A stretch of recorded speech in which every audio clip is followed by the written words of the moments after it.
这几天啊，这个雨水不断，所以呢，我们就想着来这个深山老林里面来逛一下啊。刚进山都碰到这个大宝贝啊！你看这个倒下的枯树上面，其实这个就是树林子啊。你们看这上面好多小疙瘩，然后边边是白色的，当地人呢都会把它采回去用啊。我发现好漂亮的花。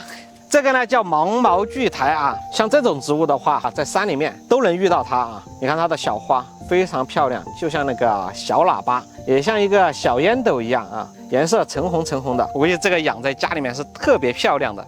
一经落万物生，你看这棵大树倒下。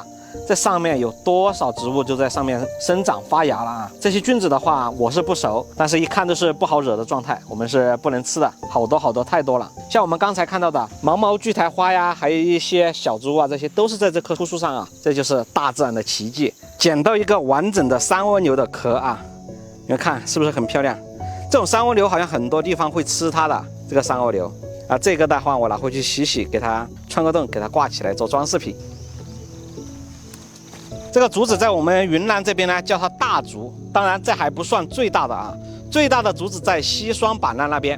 你看这一棵倒下了，我们走过去，你看这个非常结实的啊，像那些他们搭房子用这种大竹就是最合适的了，而且很直，你看直直的很长，这个看上去怕有20-30米长的，很大一棵，闪都不闪一下。这个就它的笋子，好大啊！ 我感觉比我的腰还大，这么小小的，所以说不愧是大竹啊！这棵树叫猴耳环啊，你们吃的很多中成药里面都有猴耳环的身影啊。你们看它的叶子排列的非常整齐，像刀片一样。你看这个形状特别漂亮。这个小叶子很不简单啊，平时生活中的很多小麻烦它都能解决的。 这个呢就是猴耳环了，大家可以去查一下。这里发现好大一片野生的魔芋啊！魔芋它是有毒的啊，你们在野外碰到的话，千万不要直接挖回去吃啊。魔芋它有一个特点是什么？它没有什么营养，但是它饱腹感的话特别好，对于那些非常大的人啊就适合吃它了。等过一段时间啊，我记住这个位置，我要过来把它全部挖回去，然后自己做魔芋吃。在深山里还能遇到这种植物啊！这个植物的名字也是我最喜欢的，很有江湖气息。 叫黑面神，黑面神呢，它全株都是非常不错的本草啊，咽喉方面呀、肠胃方面呀，它都可以用到的。来，赏植物。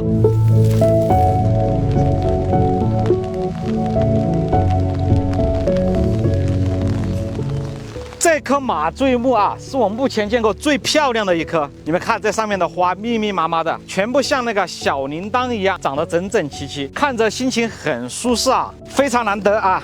在这里碰见2颗山珊瑚，这个也是兰科植物啊，也是非常少见的，只有在这种大山里面才看得见。但是这一棵呢，它的花已经凋谢的差不多了啊，而且啊，它对那个环境要求特别高。感兴趣的朋友可以看我前面的视频，拍过这个山珊瑚。现在我们已经到半山腰了，本来今天的目标啊是那个山顶，但是现在这个雨的话是越下越大，所以说现在准备回家了啊，给大家赏风景。